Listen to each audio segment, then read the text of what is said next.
La Contrahistoria.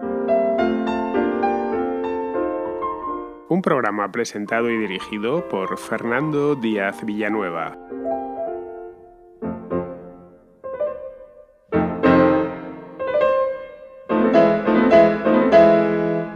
El 23 de marzo de 1919, Benito Mussolini, un veterano de la Primera Guerra Mundial que antes había ejercido como periodista de varias publicaciones de izquierda, fundó los Fasci Italiani di Combattimento, Fasces Italianas de Combate, una organización nacionalista que aseguraba que los aliados de la Triple Entente, en cuyas filas había luchado Italia durante la guerra, les habían robado la victoria. El movimiento nacía en un momento especialmente convulso. Los 2 años que siguieron al final de la guerra fueron muy difíciles en Italia.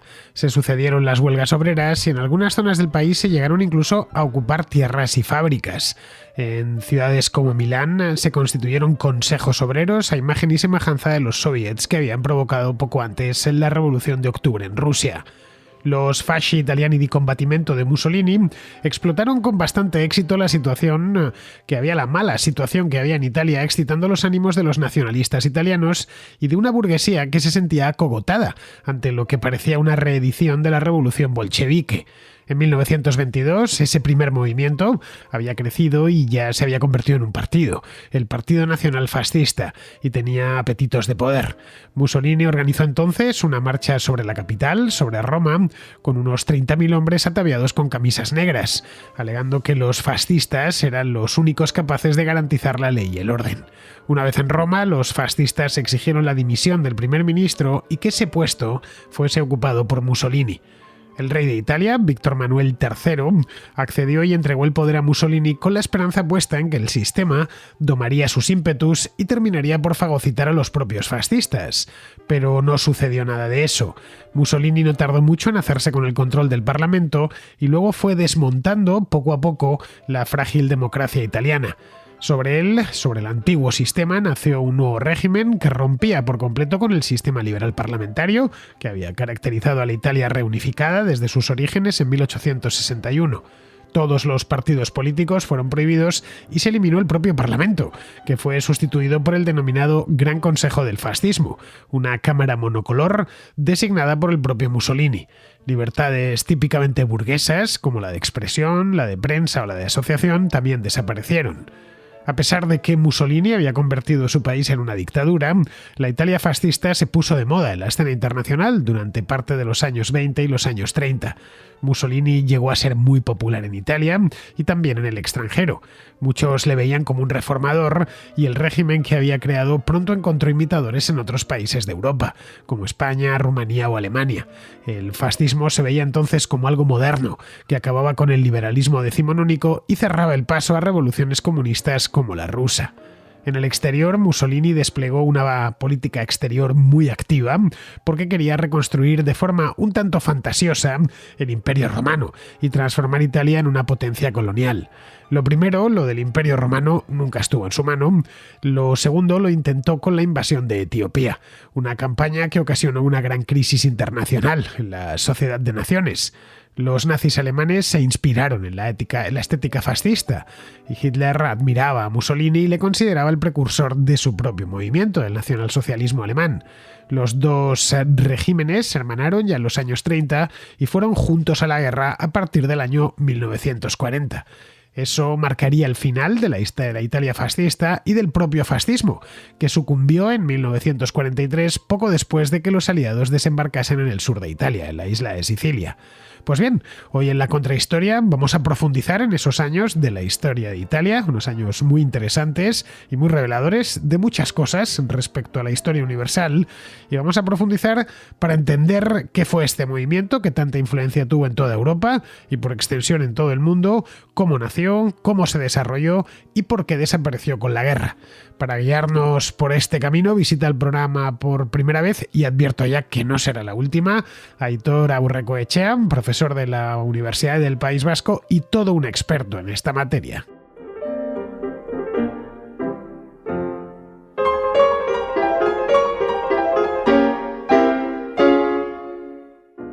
Hay pocas palabras en lengua castellana, y no solo en lengua castellana, también en inglés, en francés y en casi cualquier idioma del mundo, más polisémicas que fascismo. Fascismo significa casi cualquier cosa, siempre necesariamente mala. Cuando a alguien le acusan de fascista se molesta, y con razón, por todas las connotaciones negativas que tiene el término. Pero fascismo, lo que se dice fascismo, es una doctrina política nacida en Italia en la primera mitad del siglo XX, que se desarrolló de una manera muy rápida durante la década de los años 20, que llegó a gobernar Italia durante 2 décadas, los años 20, los 30 y parte de los años 40 hasta el 43, y que marcó a fuego la historia de Italia y, como consecuencia, también la historia de Europa. La Italia fascista es conocida generalmente por encima, no tanto en Italia muchísimo, es para ellos una época, un periodo fundamental de su historia, teniendo en cuenta que la historia de Italia como Estado-nación es breve, es un país que nació en el año 1861, aunque la historia de Italia es milenaria, como bien sabemos, pero la historia primero del Reino de Italia y luego de la República Italiana es de las más cortas de Europa Occidental, y el fascismo para ellos es clave. Es un periodo crucial sin el cual no se puede explicar todo lo que ha venido después, pero fascista es mucho más. Bien, pues como os decía antes en la introducción, tenemos a Aitor Aurrekoetxea, que es profesor de la Universidad del País Vasco, a quien conocí hace unos meses en Bilbao, aprovechando que iba allí a firmar libros, y bueno, un tipo extraordinario, vais a escucharlo ahora, y luego volví a verle el mes pasado, que volví a Bilbao. Bien, pues me comentó Aitor de hacer una contrahistoria, Aitor es contraescucha, sobre esto del fascismo italiano, y me pareció una idea excelente, porque es un periodo de la historia de Italia muy conocido dentro de la propia Italia, pero fuera de la propia Italia se solapa sobre las ideas que tenemos del fascismo en otros lugares del mundo. A menudo se le confunde de manera bastante inexacta con el nazismo alemán, estaban emparentados pero no eran exactamente lo mismo, con el falangismo español. Así que os presento a Aitor. Muy buenas, Aitor. Aitor está ahí en el País Vasco. Muy buenas, Aitor. Hola, Fernando, encantado de escucharte y nada, gracias por la invitación. ¿Estás en Bilbao, Aitor?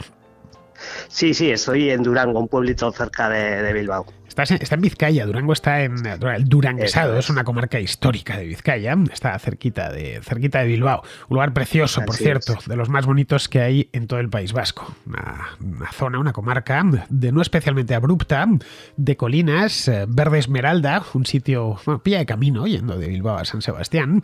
Bien, pues Aitor es como veis, alguien afortunado que vive en un lugar precioso. Bien, Aitor, cuando me comentabas hace, pues de esto unos meses ya, que hiciésemos este programa, nos pusimos a hablar y claro, parecía que nos habían dado cuerda. Para mí el tema del fascismo italiano es algo que me interesó desde que era estudiante en la universidad, y vi que tú lo conocías muchísimo y que lo habías estudiado muy a fondo. ¿Qué te parece a ti que se utilice la palabra fascista con tanta ligereza? Que a cualquiera, casi por cualquier cosa, le llamen fascista. Bueno, es fundamentalmente la deformación del lenguaje, ¿no?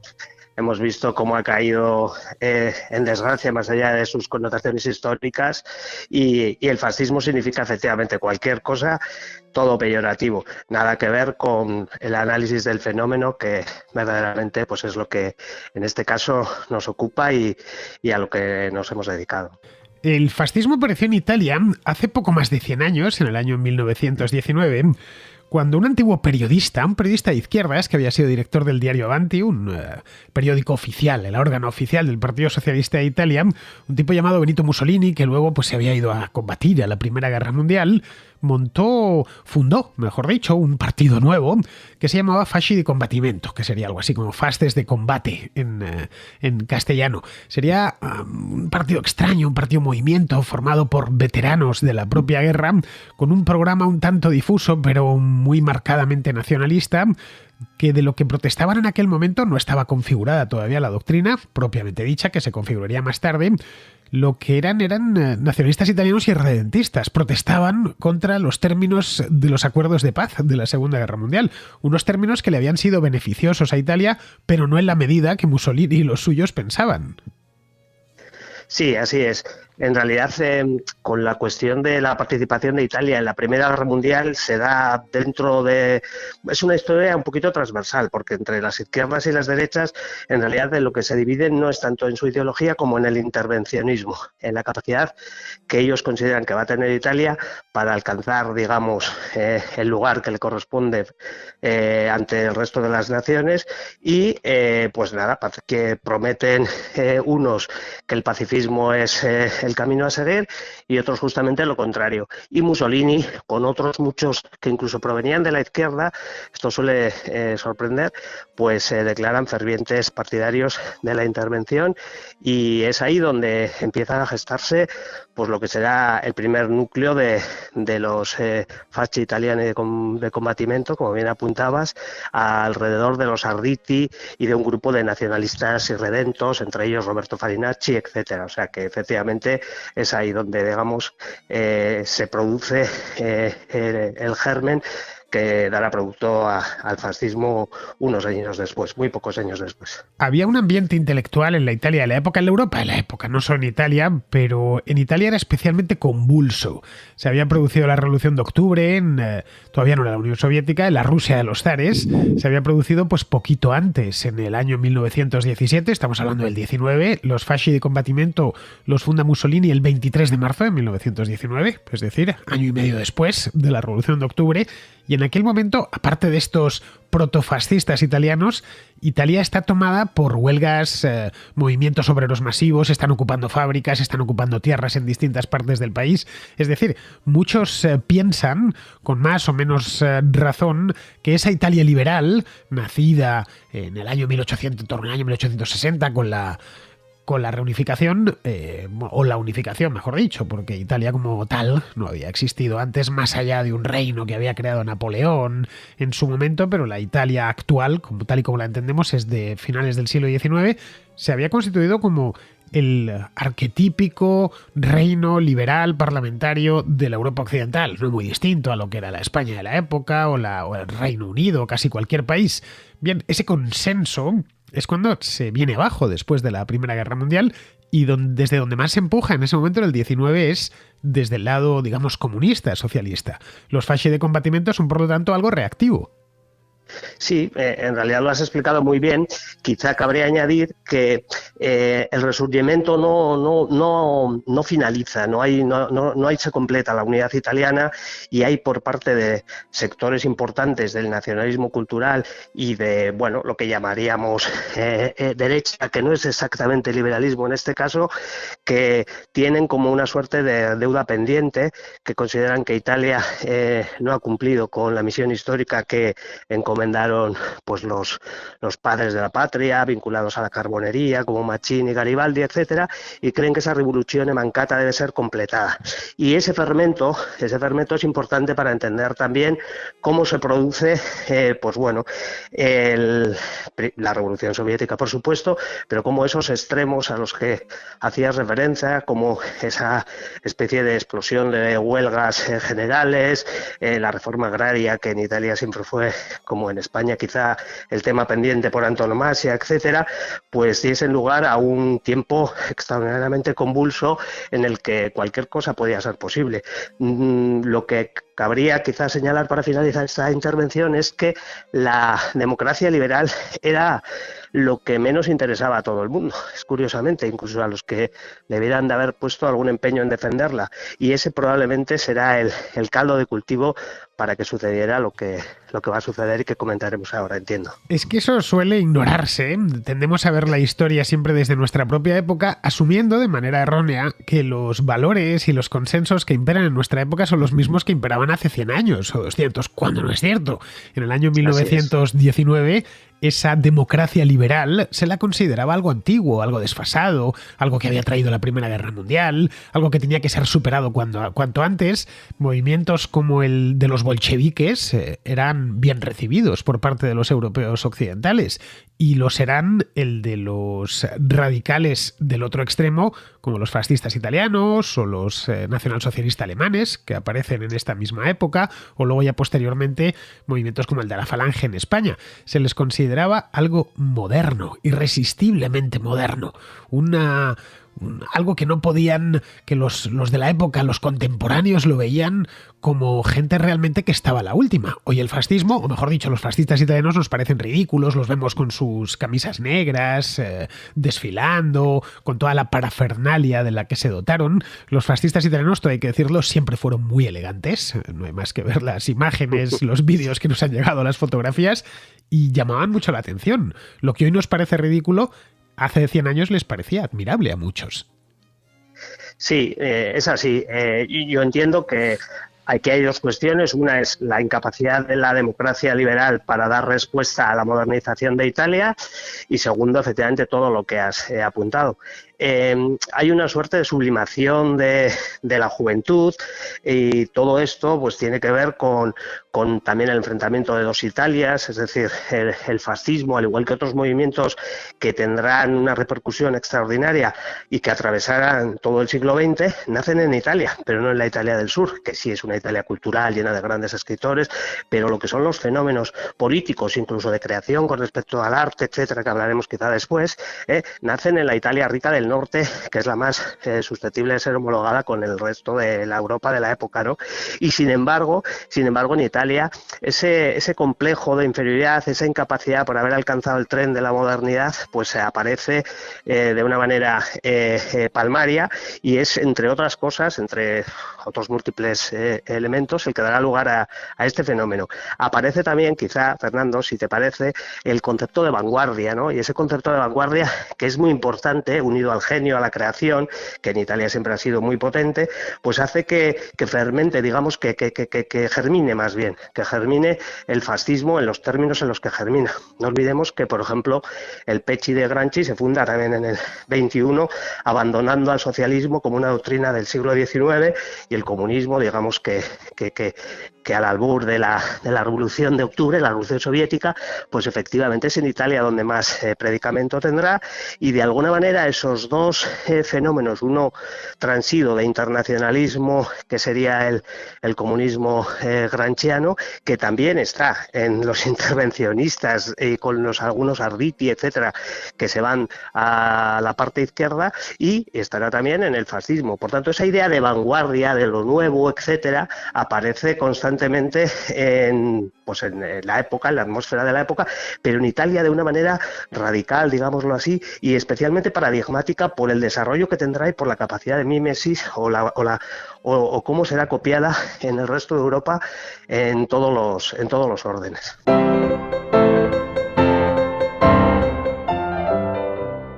Hay un elemento demográfico que también se suele ignorar. Tendemos a pensar que hace 100 años la composición demográfica de Europa era la misma que hoy, y no lo era. Europa en el año 1920 estaba llena de gente joven, pero si miramos la pirámide demográfica de Italia, de España o de cualquier país de la época nos sorprenderíamos. Eran parecidas a las pirámides demográficas de los países africanos de hoy en día. Eran pirámides propiamente dichas y no rombos o pirámides invertidas como nos sucede ahora. Esto hacía que este tipo de mensajes radicales, con una estética muy cuidada, tuviesen un público deseoso de comprarlo. Luego estaba la Guerra Mundial, que había cambiado muchísimas cosas. Había cambiado, entre otras cosas, las mentalidades. Los jóvenes que venían del frente venían en muchas ocasiones embrutecidos y dispuestos a resolver cualquier asunto por la violencia. Si tenemos un problema, ¿por qué no vamos a resolverlo como lo hemos resuelto en las trincheras? La Primera Guerra Mundial fue una guerra brutal. Los soldados que pasaron, hubo trincheras también en Italia, los italianos tuvieron que luchar contra los austriacos y también se atrincheraron, venían con la cabeza destrozada en muchos casos, otras veces con el cuerpo destrozado, exigiendo que la patria les debía algo, que no habían sufrido, habían muerto para tan poco, y esto dio lugar a que apareciesen unos personajes un tanto curiosos, como en el ámbito intelectual estoy hablando, como Gabriele D'Annunzio, como Marinetti, el futurista. D'Annunzio llegó incluso a montar una expedición para recuperar Fiume. Fiume es una ciudad hoy croata, que se llama Rijeka, pero en aquel entonces Fiume estaba llena de italianos, está en la península de Istria, y se apuntó y consiguió tomar la ciudad. Es algo que nos parece simplemente increíble, ¿no? Que un escritor loco, que además era aristócrata, pues se junte con unos cuantos, se suben en una avioneta, que era lo más moderno de la época, y ocupe una ciudad de extranjero, una ciudad que haya pertenecido al Imperio Austrohúngaro. Todas estas cosas, o sin conocer todas estas cosas, es imposible entender el surgimiento del fascismo, de ese ambiente, ese caldo que había en aquel entonces.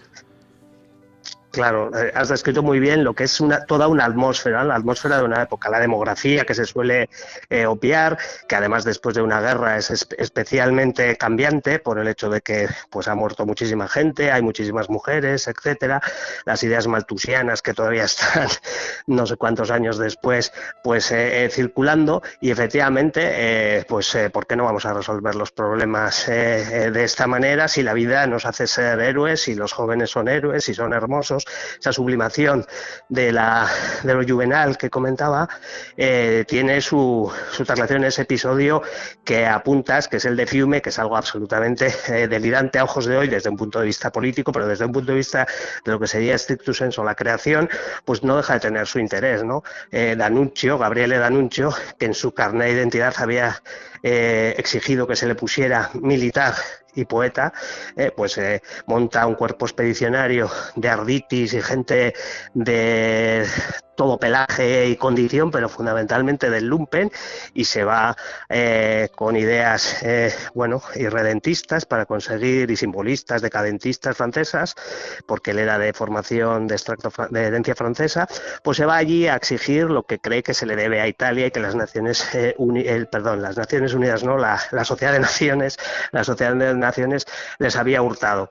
Y entonces, pues nada, se da pie a un fenómeno que daría para otro capítulo, pero que es especialmente curioso porque, de alguna manera, el Homo Ludens, que después aparecerá en los años 50 y 60, pues es hereditario de esta especie de espíritu ácrata, militar, pero bohemio, que es difícil a veces de describir porque está lleno de paradojas y de oxímorones directamente, ¿no? Entonces, sí, es importante entender cómo se producen las secuencias en la historia y cuál es la atmósfera que las posibilita o que las alienta. Hay otro elemento más, este de la juventud, que es importantísimo entenderlo. El himno de los fascistas sería posteriormente un himno llamado Giovinezza, que en italiano significa juventud. Tengo aquí la letra en italiano y en español. En español dice, y es fantástico porque se retratan ellos mismos: juventud, juventud, primavera de belleza, en la aspereza de la vida tu canto retumba y se va. Por Benito Mussolini, ella, la. Por nuestra bella patria, ella, la. Esto es lo que cantaban los fascistas italianos. Es decir, básicamente estaban diciendo: somos jóvenes, luego tenemos la obligación de hacer esta revolución. No muy diferente a lo que habían hecho los soviéticos en Rusia. Así es.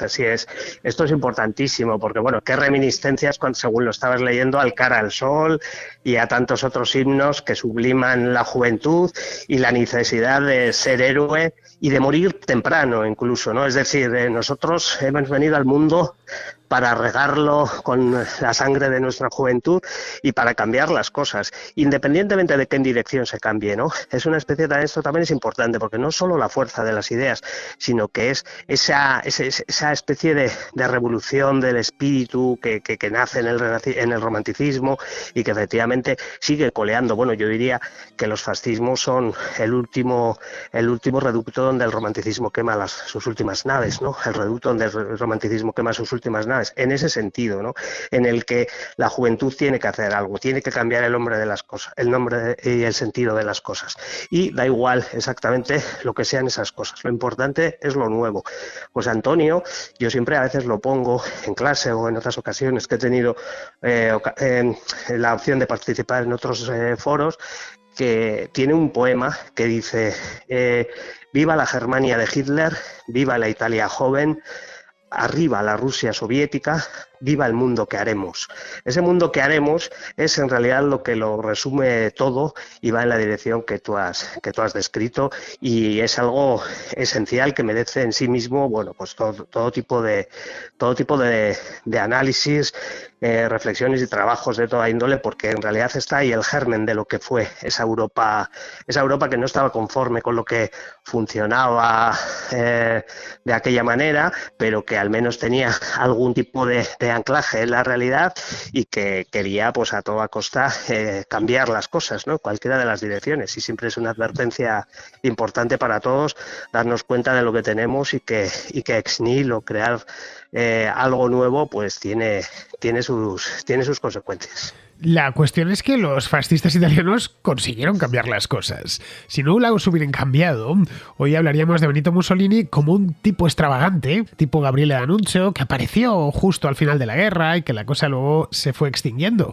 Pero no, aprovecharon que en el año 22 el bienio rosso, allá había concluido el bienio rojo, ¿no?, italiano del año 19-20, pero seguía muy inestable la situación política y sobre todo social, y aprovechó la oportunidad, había hecho crecer su movimiento, los fasci di combattimento. Todavía eran pocos, hay que decirlo, no es que toda Italia ya en el año 22 fuese fascista, ni muchísimo menos. Había convertido esos fasci di combattimento en un partido, el Partido Nacional Fascista, y decidió dar un paso, hacer una apuesta que le salió bien, y es marchar con 30.000 tipos vestidos de negro, con camisas negras, sobre Roma, para exigir al rey Víctor Manuel, que hiciese primer ministro a Mussolini. Y la apuesta, que podría haberle salido fatal, porque el ejército italiano de la época era muchísimo más poderoso que los milicianos fascistas, el rey accedió y le hizo primer ministro. Aquí hay una pregunta: ¿por qué Víctor Manuel hizo eso?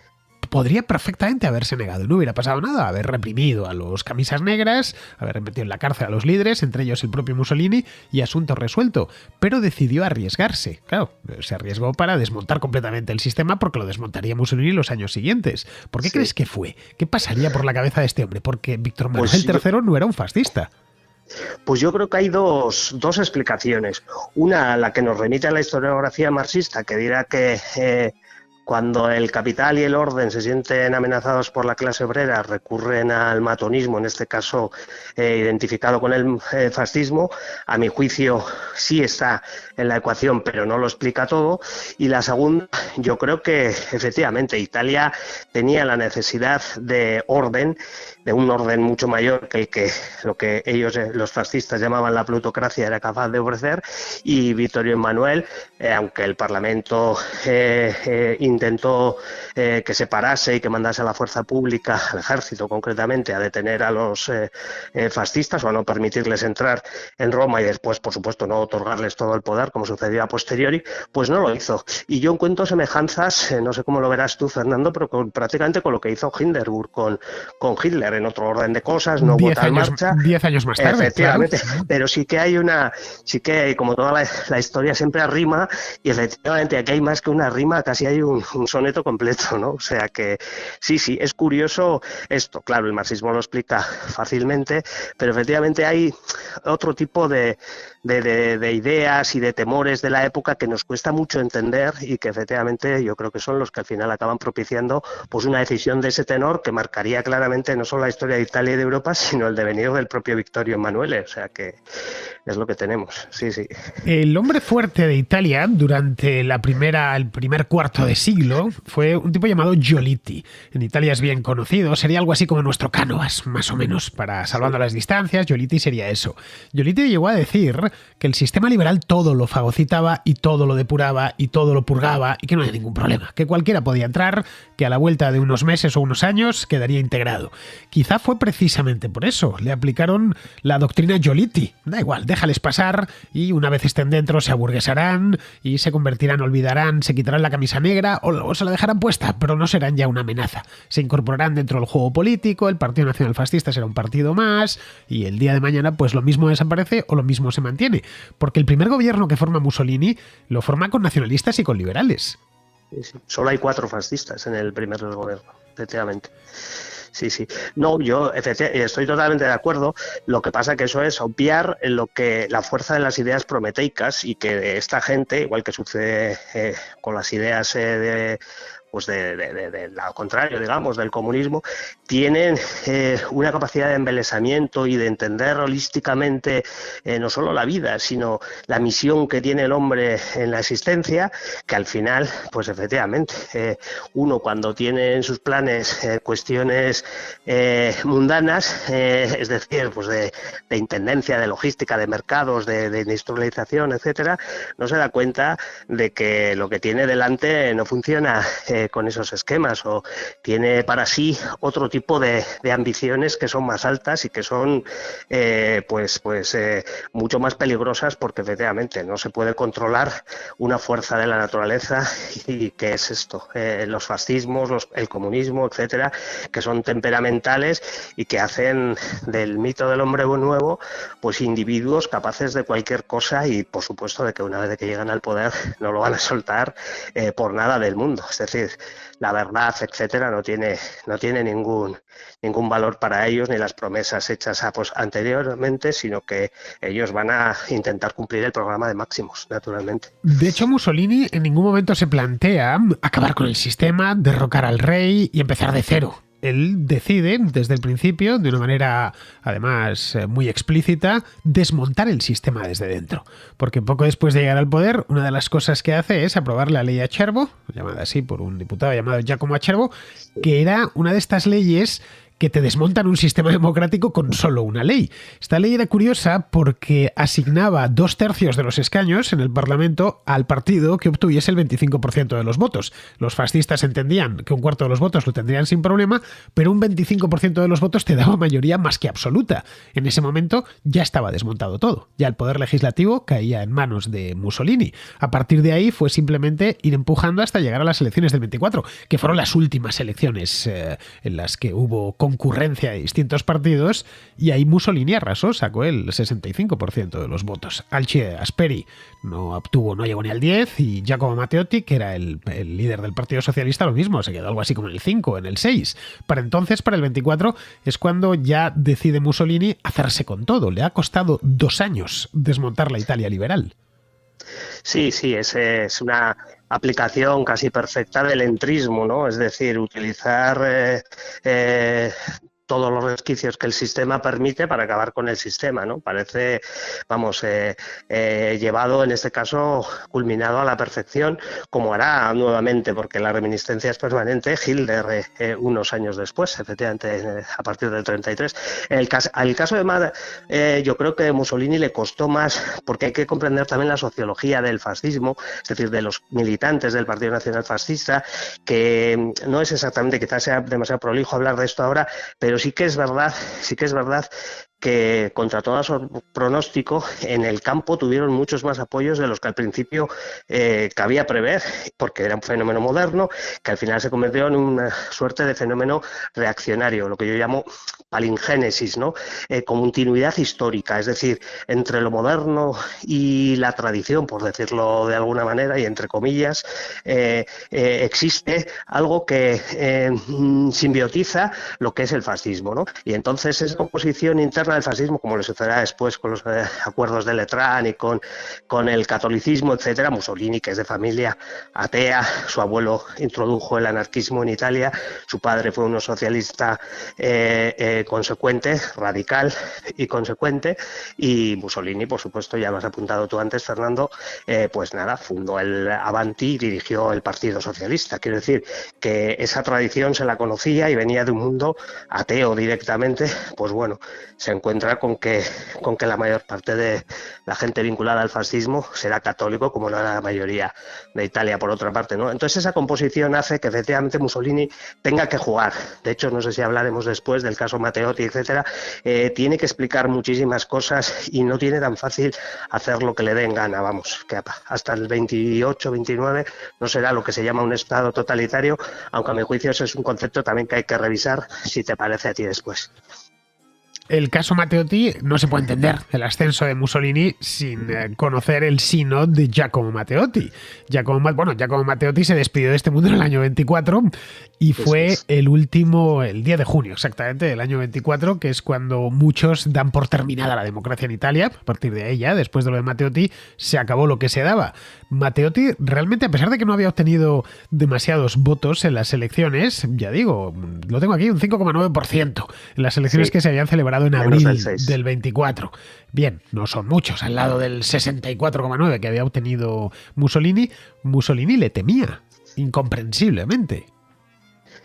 Sí, yo creo que el Mussolini también siempre ha impugnado esas fuerzas de que aquello que le parecía superior, porque a diferencia de Hitler, por ejemplo, hacia el mundo intelectual, él tenía un respeto importante, de hecho procuraba siempre adornar todos sus discursos con Horacio, Virgilio, etcétera, aunque no viniera a cuento absolutamente.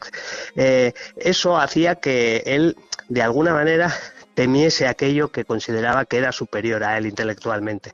Fue un hombre que siempre intentó, como explica Emil Ludwig en sus conversaciones con el Duce, o Margarita Sarfati, su amante, que era judía también, que siempre se sintió muy inclinado a las artes, a la poesía, a la literatura, sabía 8 idiomas.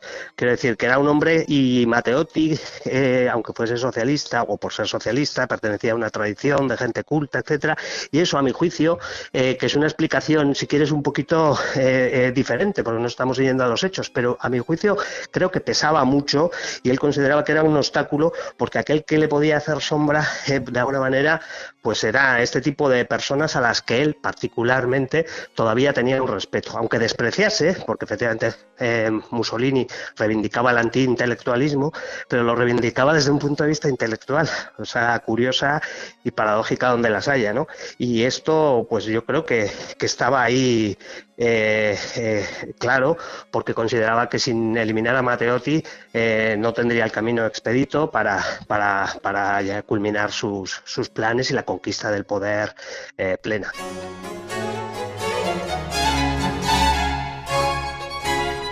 En cierto modo, el asesinato de Matteotti, porque Matteotti fue asesinado, no murió de muerte natural, fue para Mussolini y para los propios fascistas el asesinato del padre. Matteotti y Mussolini tenían prácticamente la misma edad, se conocían naturalmente.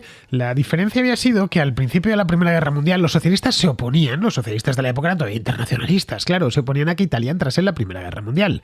Y el propio Mussolini se había opuesto, siendo todavía socialista, a que Italia, por ejemplo, enviase tropas a África. Luego cambió de opinión, se viajó hacia el nacionalismo y apoyó fervientemente la entrada de Italia en la Primera Guerra Mundial, tan fervientemente que se fue él personalmente a combatir. Matteotti, en cambio, se mantuvo firme en sus creencias de que los obreros entre sí de distintos países no se tienen que pelear, que las guerras son inventos de la burguesía. Bien, en tanto que termina con su vida pudiéndole permitir la salida al exilio, o pudiéndole encarcelar, se encarga de eliminarle, como eliminando su propio pasado, de donde él provenía. Sí, es cierto lo que dices, no lo recordaba exactamente, pero sí, el resentimiento, por ejemplo, el acumular poder, el sentirse poderoso, el resentimiento serán siempre elementos que conforman la personalidad y el temperamento de Mussolini, y efectivamente podría haberle buscado una salida de otro tipo, pero lo que has comentado seguro que también estaba ahí y no quiso y se la tenía jurada, porque fue la escisión en el socialismo con respecto al intervencionismo que hemos apuntado a la entrada del programa y seguramente, pues efectivamente, estaba también la inquina personal que hizo que no le perdonasen la vida y, por supuesto, que no le procurase una salida digna.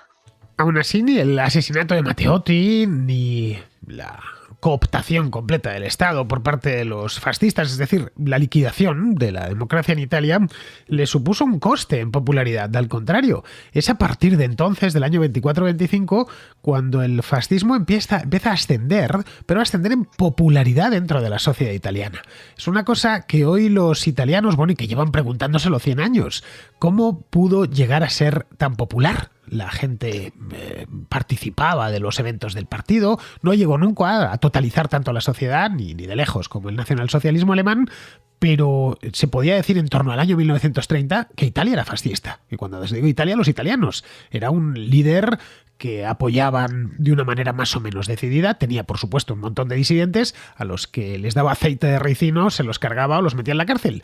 Pero el italiano de a pie, quizá por eso mismo que comentabas, que entendió la naturaleza de su propio país. Mussolini no era el italiano tradicional. Era un tipo que provenía, él era ateo, provenía de una familia descreída, provenía del norte, de la región de Romaña, había tenido una vida, y tuvo toda su vida, una vida un tanto peculiar, muy poco tradicional, especialmente en lo relativo a la familia. Como bien sabes, fue un gran mujeriego, no era un italiano de a pie. Pero muchos italianos empezaron a identificarse en él, quizá en sus virtudes masculinas. Era muy aficionado, por ejemplo, a hacer cosas que luego harían otros líderes populistas en el futuro y que todavía hoy siguen haciendo. Por ejemplo, en la batalla del Grano era común que se hiciese fotografía subido en un tractor con el torso al aire, un poco al estilo de Vladimir Putin en ese aspecto. Sí, exactamente, eso era lo que te iba a decir, a caballo y a lomos del caballo y con el torso al aire. Sí, lo que dices es muy importante, Fernando, yo creo que, sobre la psicología de las masas podríamos hablar mucho y cómo en esos años 20 y 30, pues lo que a posteriori serán fenómenos que se darán en muchísimos lugares, pues ahora tienen su aparición, de algún modo, lo habían tenido en la Revolución Soviética, pero en Italia también se da esa especie de de nuevamente simbiotizar el poder con, aunque Mussolini procediera de lo que hemos comentado, de la Romaña, etcétera, familia descreída, pero de alguna manera les hizo creer nuevamente en Italia. Italia era un país en el que, como bien sabes, había habido una inmigración terrible, de una pobreza extraordinaria. Italia, había dialectos en los que no se entendían los del norte con el del sur. El Resurgimiento, digamos, se completa con la educación de Emilio Gentile, como en la lengua de los toscanos cultos acabará siendo el italiano, y por tanto en la escuela se formaliza esa unidad. Entonces los italianos ven todo eso, ven también la industrialización, que Italia no tiene que salir, y sobre todo el orgullo, el sentido de que ser italiano es importante. Inventará conceptos como la raza mediterránea, la raza latina. No es un concepto biológico como será el nacionalsocialista, sino que tiene que ver con un pasado extraordinario, glorioso, y que con que ser italiano es una cosa importante, que el mundo les conocía como macarroni, gigolos y ampones o mafiosos, y sin embargo Mussolini les devolvió o les dotó de esa especie de orgullo, de conciencia grupal que les hacía sentirse de otro modo. Y todo esto es fundamental para entender la aquiescencia o la adscripción de gran parte de la población italiana, que hacia el fascismo había tenido más o menos indiferencia, porque la disidencia política siempre es muy poca, muy pequeña con respecto al tamaño de la población, pero que efectivamente veía bien cómo Mussolini procedía, pues porque Italia empezaba a ser, según esta doctrina, pues respetada en el concierto de las naciones. Todo esto es muy importante y daría para mucho, pero efectivamente yo creo que da algunas claves. Y todo esto lo hizo, y esto es importante, sin romper con la Iglesia, porque en Roma había un problema serio, y era que el Papa estaba preso en el Vaticano, y llevaba preso desde la unificación de Italia. Pío IX había decidido meterse en el Vaticano y decir que él era un prisionero, un rehén del reino de Italia, del rey de Italia, y la cuestión se había quedado allí durante medio siglo parada. Se habían sucedido los papas, habían seguido nombrando papas, hasta que en los años 20 pues no se había resuelto, se le llamaba la cuestión romana aquello. El reino liberal de Italia no había conseguido, a pesar de que era católico y todo lo demás, no había conseguido llegar a un acuerdo con el Papa.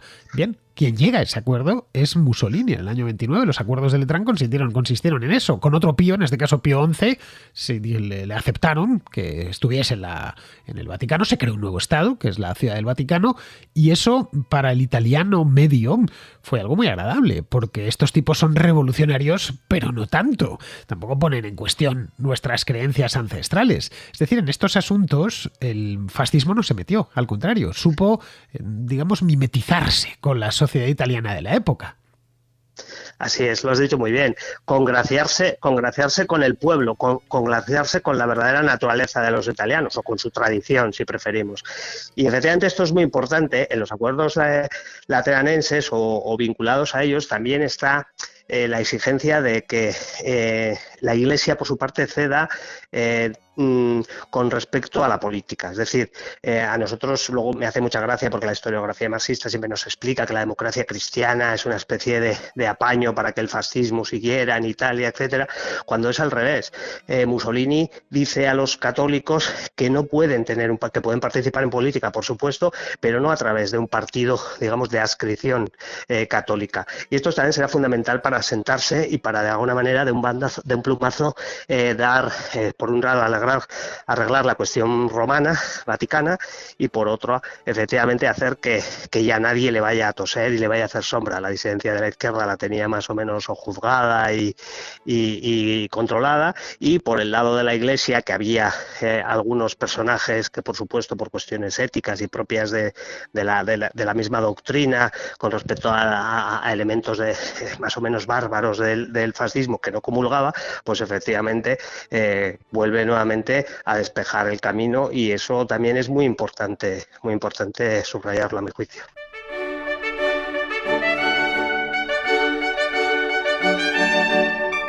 A raíz de los acuerdos de Letrán de 1929, Mussolini ya se siente todopoderoso, siente que Italia la tiene en un puño y que los italianos además le apoyan, que no tiene ya ni siquiera al Papa quejándose amargamente desde tras los muros del Vaticano.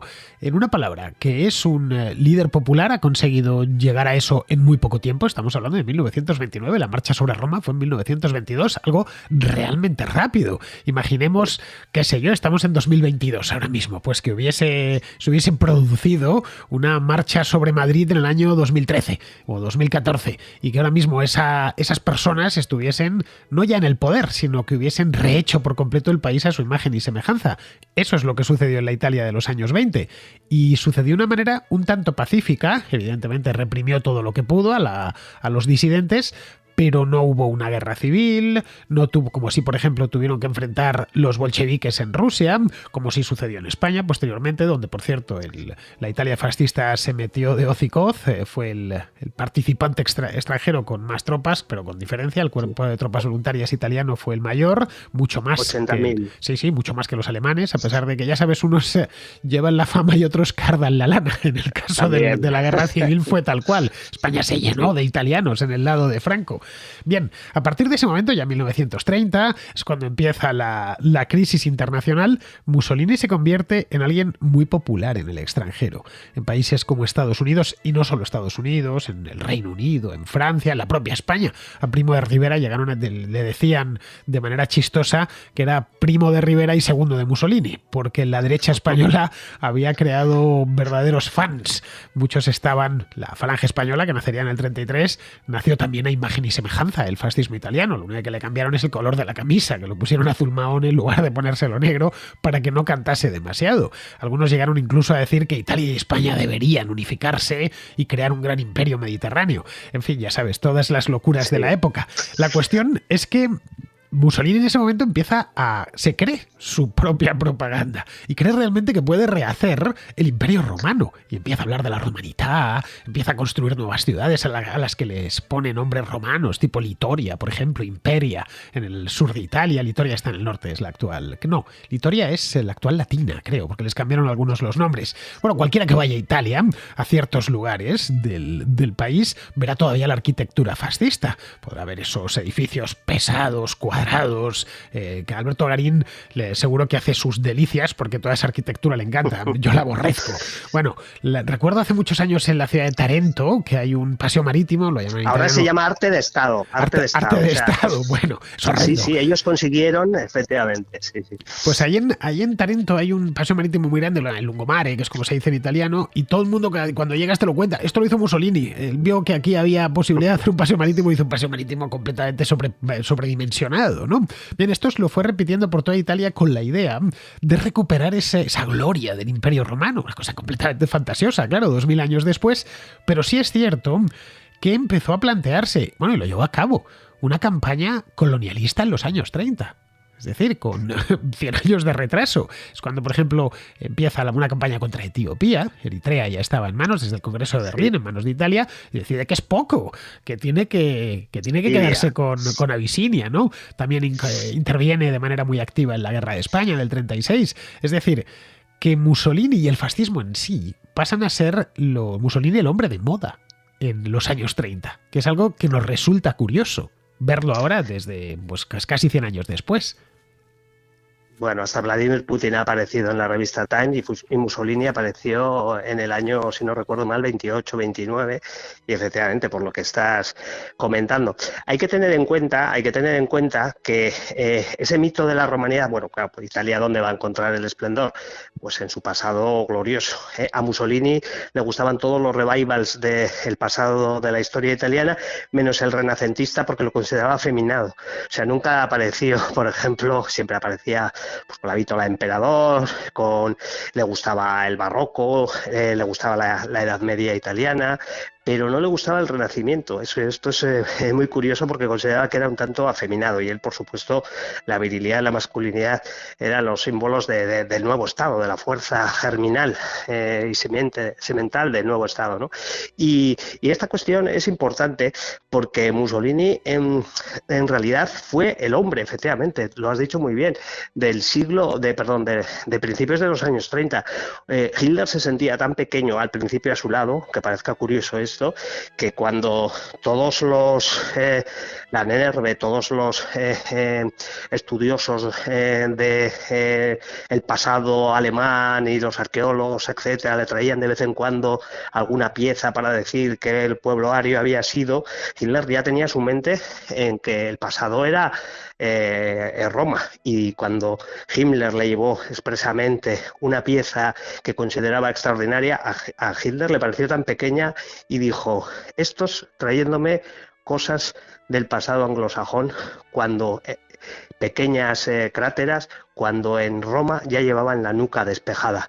Es decir, Hitler asociaba la civilización no a la Italia de los románticos de Goethe, de Hölderlin, perdón, a la Grecia de los románticos, etcétera, a la que la mayoría no habían viajado. No era un helenista, como eran los filósofos y muchos del mundo cultural del romanticismo alemán, sino que Hitler era un romano. Hitler era un romano, y por eso se entienden muchas cosas.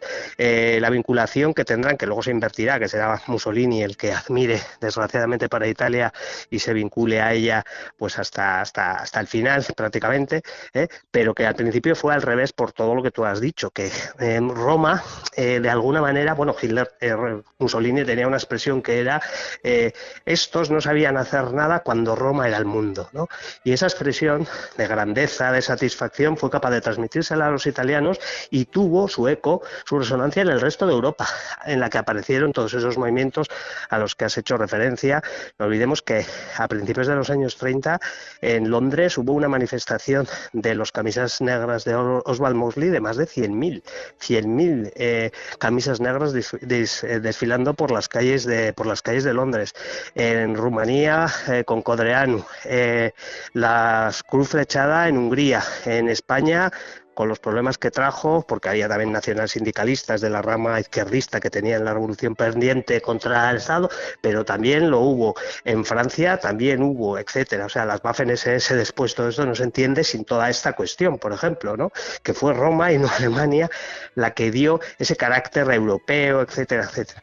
Bueno, son muchas cosas contadas telegráficamente, pero sí que son importantes para entender, para crear el humus que estás apuntando de la importancia que cobró Mussolini, ¿no?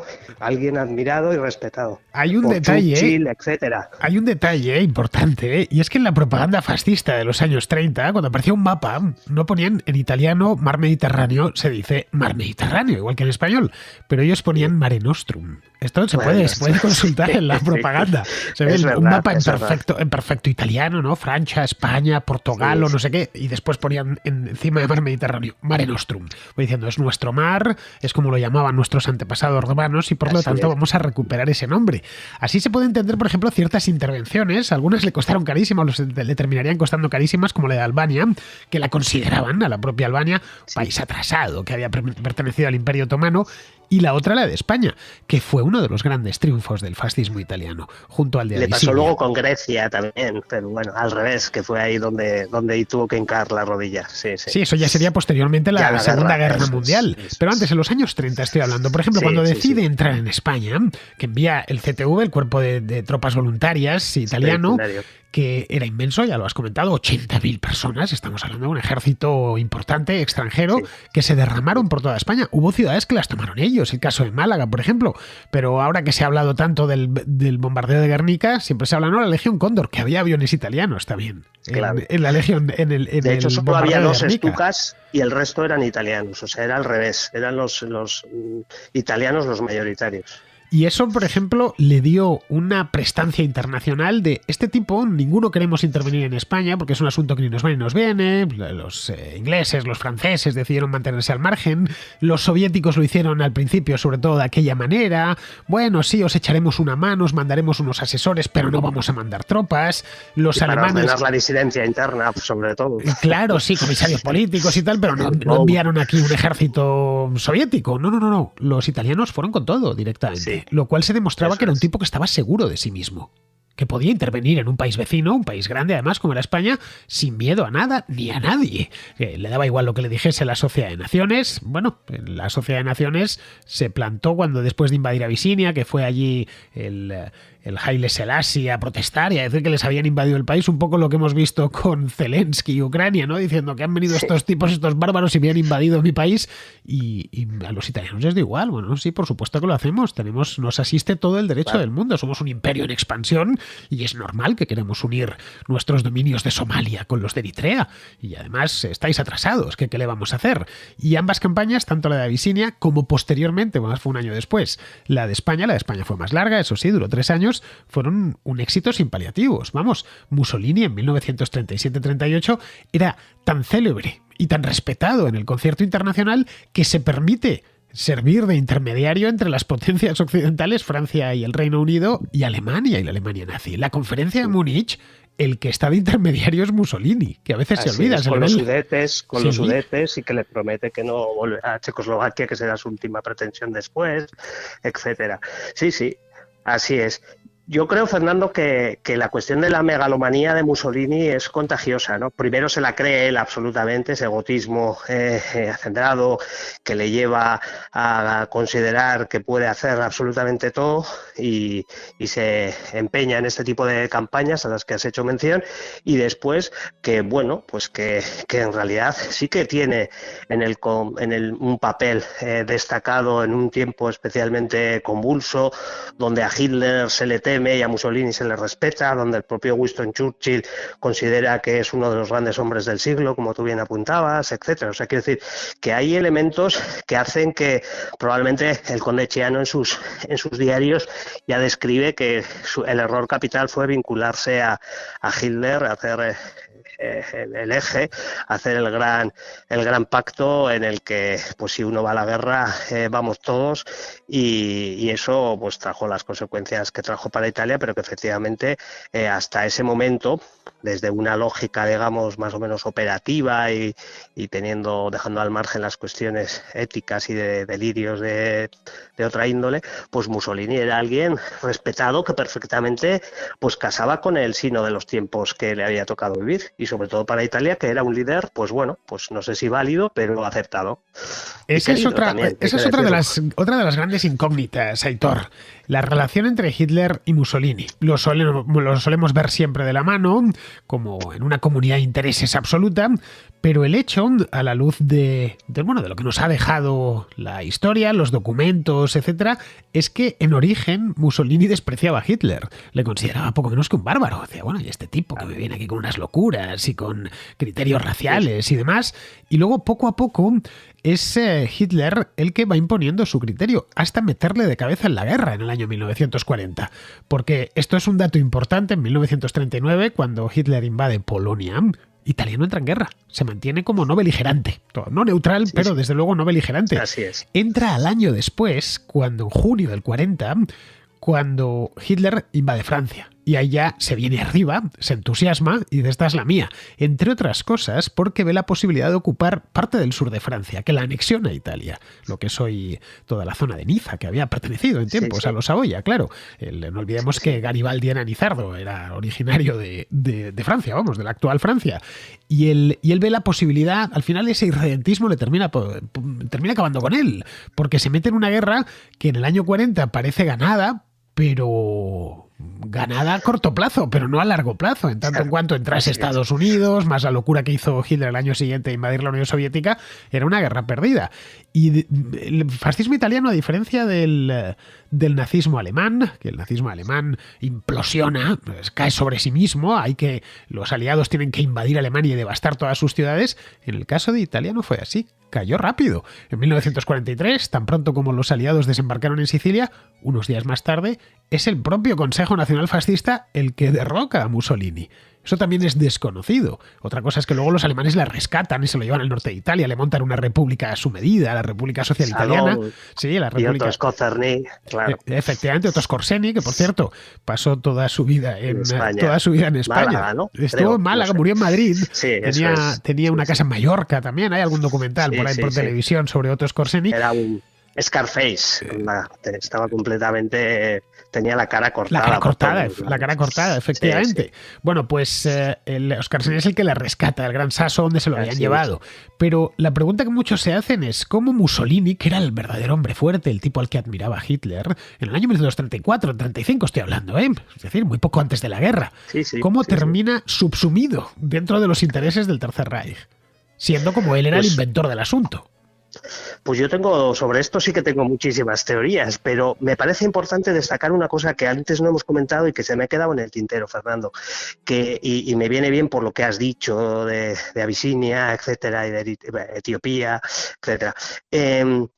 Claro, para entender el fascismo, pero también el nacionalsocialismo, hay que entender los que no fueron Estados-nación después de la Revolución Francesa, cómo se quedan fuera lo diré rápido, del reparto del pastel colonial y cómo tienen una necesidad increíble para su Lebensraum. El de Italia es más de un tipo, el de Alemania responde a otro planteamiento, pero da la casualidad que son los dos estados que no se constituyeron, que tuvieron mucho tiempo, pues en el caso de Alemania por el Imperio Austrohúngaro, o Austrohúngaro Bohemio, en el de Italia por todo lo que estamos comentando. Y eso es fundamental. Volviendo a tu pregunta, lo dejo así porque me da lástima no haberlo comentado antes, porque efectivamente es un tema no menor, no baladí. Y con respecto a lo otro, pues yo creo que efectivamente los dos eran megalómanos, sobre esto hay muchísimo escrito, pero Hitler tenía un carisma que, aun habiendo sido lo que fue, cabo en la Primera Guerra Mundial, hasta los generales, por lo menos hasta Stalingrado, hasta los generales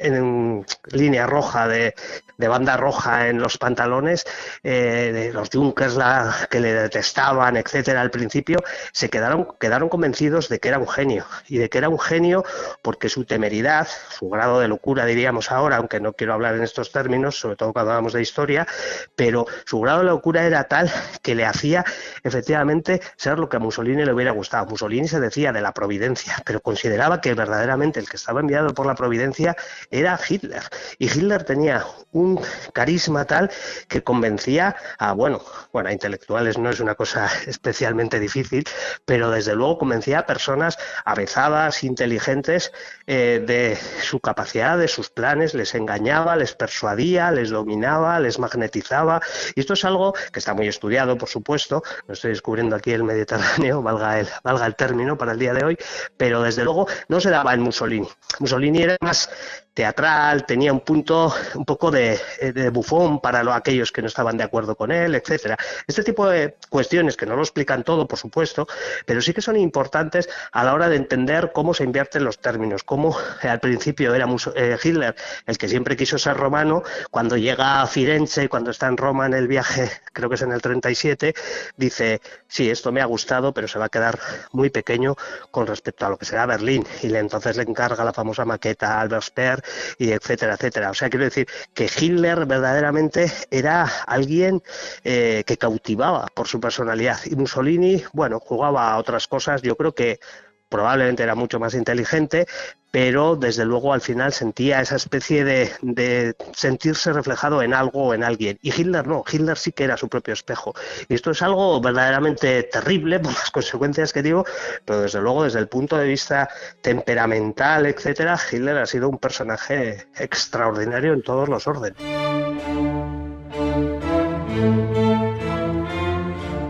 Hitler termina siendo la perdición de Mussolini, termina siendo la perdición de los fascistas y la perdición de la propia Italia, porque el desembarco en Sicilia ocasiona que la península italiana se convierta en un frente, uno de los frentes más importantes de la Segunda Guerra Mundial. El país quedó arrasado. Fueron los aliados del sur hasta el norte, los alemanes fueron fijando una serie de líneas, iban retranqueándola, y eso ocasionó muchísima destrucción.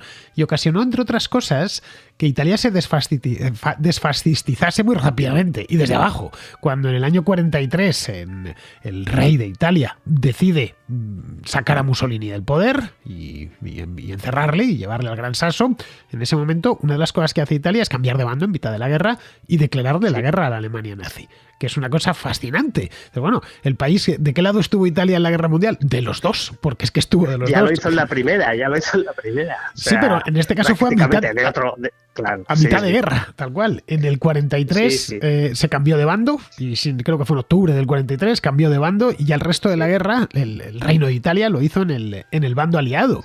Esto hizo que cuando en el año 45 termina la guerra finalmente, el propio Mussolini es colgado boca abajo en una gasolinera por parte de la masa, la misma masa que le había aclamado y vitoreado unos pocos años antes.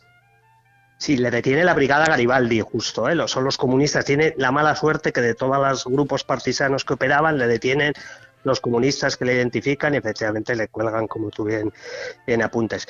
Pues sí, la verdad es que es un final terrible. Yo si acaso sí apuntaré, y esto para otro programa en el futuro, pero se desfastidiza, como tú dices, pero es verdad que cuando se estudia la génesis de la extrema derecha, donde aparece por primera vez y con más fuerza es en Italia, y aparece además una extrema derecha posfascismo, lo llaman en su momento, muy intelectual, orden nuevo, etcétera, etcétera, y tiene que ver con que efectivamente en Italia había habido una adhesión al fascismo que no había habido en ningún otro país, y por supuesto en Alemania sucede lo contrario. Nadie quiere oír absolutamente hablar del tema, y a día de hoy todavía hay compañeros de la universidad, etcétera, cuando he estado en Berlín, que no saben sus abuelos si fueron nazis o no, aunque lo sospechen porque jamás han hablado de ello en la mesa. Es decir, es un tema completamente diferente el de Italia. Bueno, en Alemania muchos es que no quieren saberlo directamente, ni se lo quieren plantear, y si encuentran alguna foto en el trastero, pues la hacen desaparecer de manera discreta, porque se han encontrado a su abuelo con el brazalete de las SS en el brazo. Entonces dicen, casi mejor que no, teniendo en cuenta que prácticamente todo el mundo o fue nazi declarado o toleró perfectamente sin problemas aquel régimen. En Italia pasó algo similar, pero fueron los propios italianos en el curso de la guerra los que decidieron combatir al propio fascismo que habían apoyado, lo cual venía a demostrar que tan convencidos no estaban. Es decir, que había un elemento estético ahí muy potente, y que aprobaban el fascismo en tanto en cuanto fuese un régimen que gobernase en paz, pero que no les interesaba ese fascismo en guerra. Muy bien advertido, Fernando. Yo participo de eso que tú dices.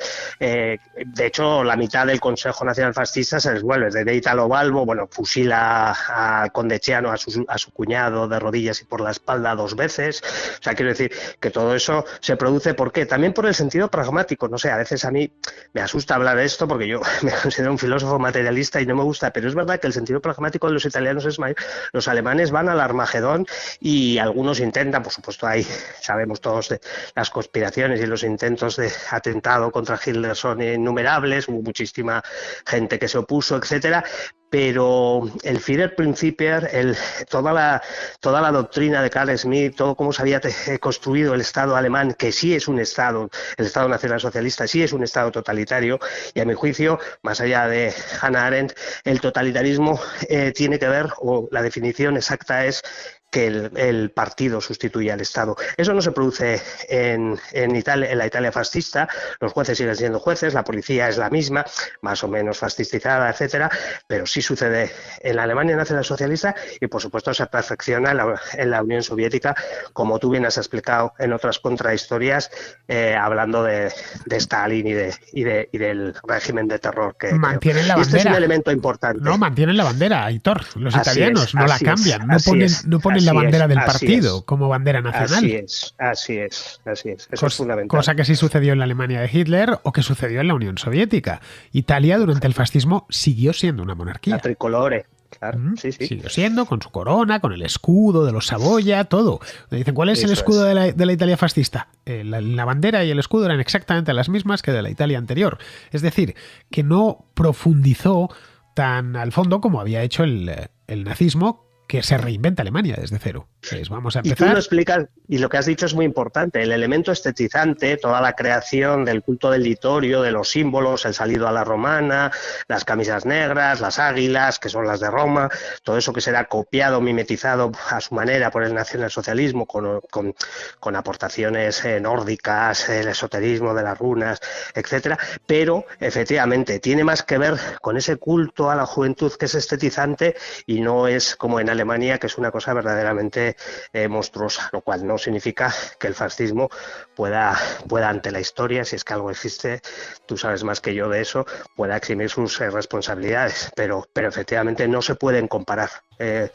Si tenemos ocasión, en otro día hablaremos de eso, pero el nacionalsocialismo se asemeja mucho más al comunismo soviético, que aunque coja toda la simbología y toda la parafernalia fascista o filofascista, que al fascismo italiano stricto sensu. Bueno, eso ya lo vamos a dejar para el próximo programa, Aitor, porque a lo tonto nos hemos comido más de una hora. Aquí nos hemos puesto a hablar y nos ha pasado lo que aquel día en Bilbao, ¿no? Que parecía que teníamos un enano dándonos cuerda en la espalda, ¿no? Y no podíamos parar de hablar de mil cosas. Bueno, oye, Aitor, ha sido un placer tenerte hoy aquí. Espero que a los contraescuchas les haya quedado claro, hayan tenido ya una idea general de lo que fue este periodo de la historia de Italia, que como veis es muy interesante. Y además, Aitor nos lo ha explicado muy bien y nos ha ido sacando todas las claves fundamentales, que son unas cuantas, que se suele simplificar esto del fascismo italiano con no eran unos tipos un tanto ridículos vestidos de negro que levantaban el brazo. No, iba un poquito más allá y sin el fascismo italiano no se puede entender todo lo que sucedió en la Europa de entreguerras. Es seminal en muchos aspectos, tal y como hemos podido ver hoy.